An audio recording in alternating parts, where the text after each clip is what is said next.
Hell hath no fury like a woman's scorn for Sega.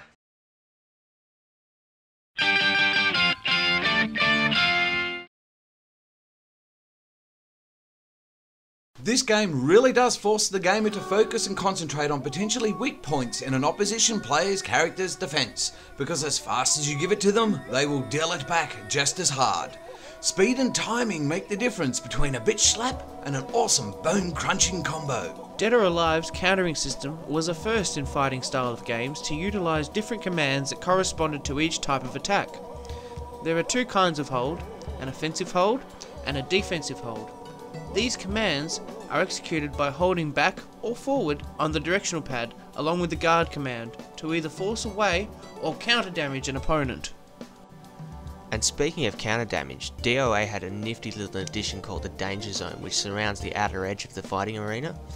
When the character comes into contact with this area, it sent them hurtling into the air, enabling the opposite player to execute juggling combos, like this one. However, it can be avoided with a defensive role.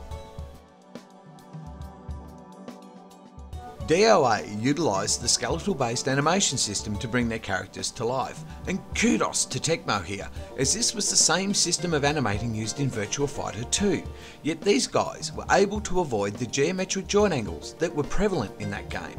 Utilising this mesh skeletal system has given the developers the ability to add in such nice little touches, such as the leaves blowing around the arena. It's a real shame that the developers chose to drop the 3D backgrounds in favour of a scaling parallax method of rendering, because what should have been lusciously depicted in incidental scenery unfortunately comes across as a little flat and disjointed at times. Like we mentioned, this is another game running at 740 by 480 aspect ratio and actually ran faster than its arcade counterpart, with nice smooth graphics and a nice smooth frame rate. Actually had characters look somewhat almost surreal at times. The sound is the only real letdown in the original release of this game. The character voices are muffled, the backing tracks during the fighting are repetitive even for fighting game standards, and don't even get me started about the music tacked on to the closing credits. But these are all eclipsed by the absolute killer gameplay. Later, ported to the Saturn in 1997, Dead or Alive never made it to the US or the European market until it came out on the Xbox as Dead or Alive Ultimate Edition in October 2005, which included a revamped version of Dead or Alive and Dead or Alive 2.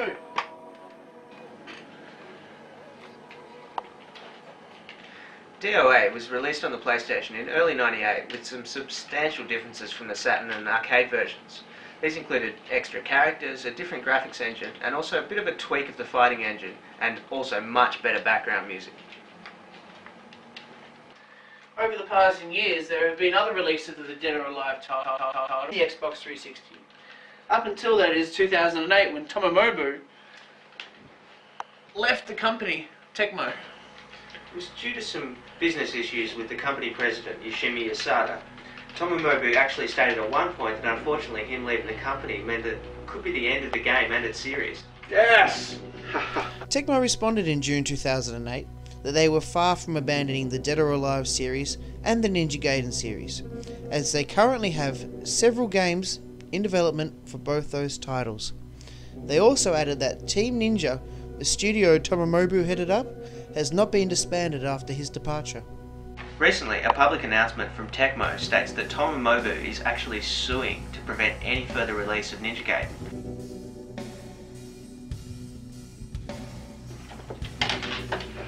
Tomonobu Itagaki, in conjunction with Tecmo's Team Ninja division, originally created this game after a statement that he had made that the current crop of fighting games lack the imagination and style of the older games.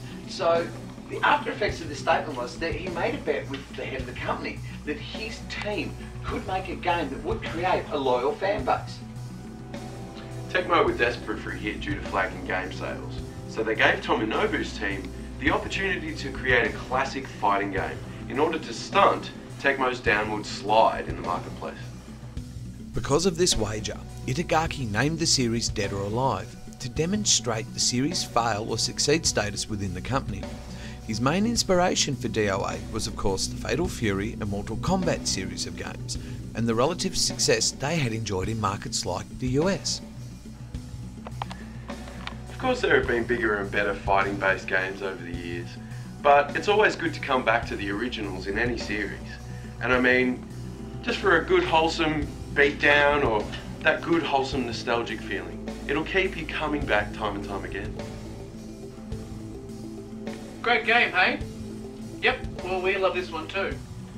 But don't think we don't have a place in our heart for 2D fighters as well. In fact, just to prove it, here's one by Sega. Being an original old school gamer myself, I must admit I loved side-scrolling hack and slash games like Golden Axe. It was definitely up there as one of my favourites floating around the arcade in those times.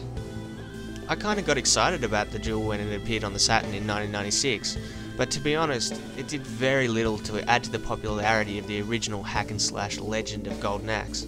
The problem may have been that it stepped right away from the hack and slash style and straight into the world of versus fighters. It looked a lot like a 2D fighter from a previous generation, even on its release. Once again, the villain in this case is Death Adder. He's been resurrected, bringing with him a clan of warriors to battle it out against each other to win the right to challenge our chosen protagonist in a final battle. Where strength and perseverance are to reign supreme in the name of good over evil, and once again become the wielder of Golden Axe. By now, it seemed that the tried and true 6-button controller had become the norm for these styles of games, and the Duel was no different. Ripping the controls straight out of games like Street Fighter gave the game very little satisfaction in learning the new moves and combos, but its familiarity seemed to work on some levels when you first picked the game up. The developers did try to make it a little different with a spells and power-up feature, but it all seemed a bit like another Street Fighter clone, and to be honest, by the time this game was produced, there was a multitude of those clones on the market. For its time, the Duel did produce some great graphics, with varied backgrounds, bright splashy animation, great looking characters, and very clever zoom and scaling effects throughout the battle scene. The arcade version utilised Sega's STV board, which by the way stands for Sega Titan Video, the reference being that Titan was the moon of the planet Saturn. Check out Season 1 Steep Slope Sliders for more info. The Saturn and the STV boards were basically identical, and the upside to this was that the Duel replicated successfully on the Saturn with no apparent deletions or glitches between the two ports.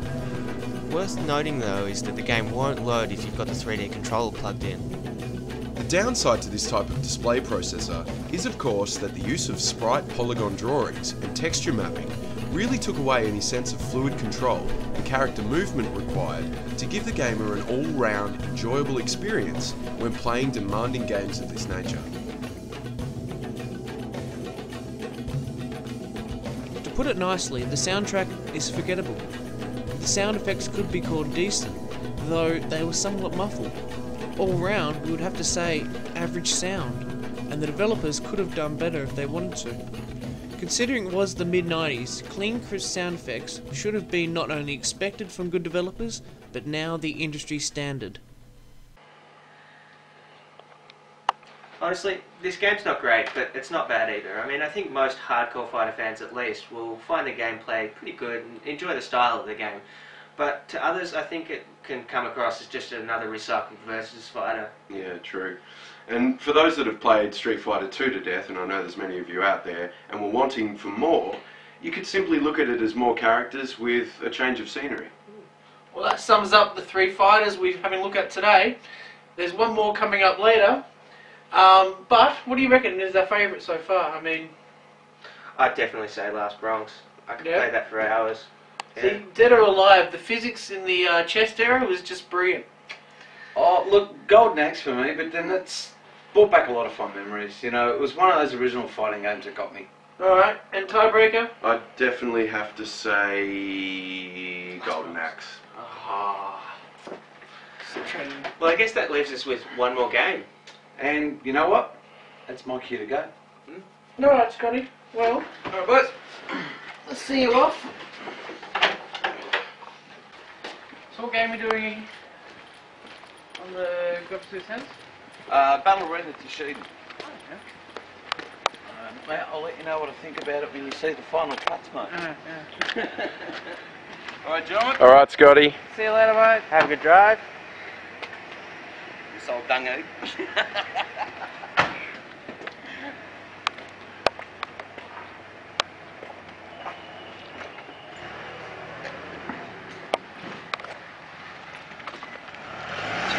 See you, mate.